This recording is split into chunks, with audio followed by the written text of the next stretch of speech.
Roughly 600 miles separate two fighter squadrons with a rich but very different history. Here at Bagram Airfield, they have one thing in common: the helmet-mounted integrated targeting system, otherwise known as Hemat. The 100th Fighter Squadron out of Montgomery, Alabama, and the 303rd Fighter Squadron out of Whiteman Air Force Base, Missouri, have deployed to Bagram Airfield to provide armed overwatch and close air support for ground units. The squadron trained with the Hemat system prior to deployment, which provides the units with a capability they previously didn't have.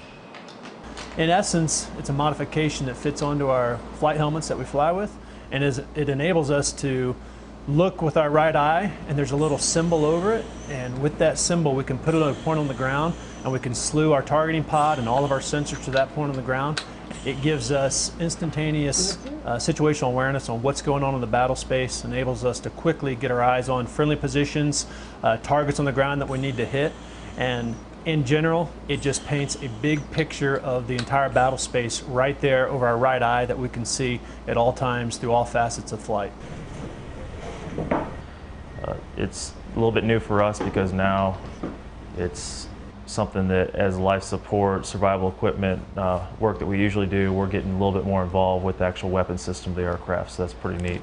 We're basically in charge of pre-flighting and post-flighting the equipment for the pilots before and after their flights to make sure everything's in proper working order. We go through a visual and functional check of all the equipment, make sure there's no problems with it as far as anything broken or screws loose or any kind of rusting, to make sure it's working properly and get it back up and running. We've been flying with the Hemat for around 6 months now. So as with any new piece of equipment that you have, there's obviously a learning curve, but the more you use it, the more comfortable you become with it, the better you are.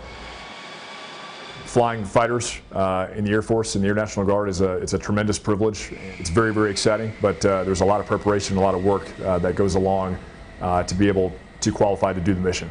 So we're constantly preparing, constantly studying, and staying up on latest procedures to make sure we can effectively execute the mission for the guys on the ground.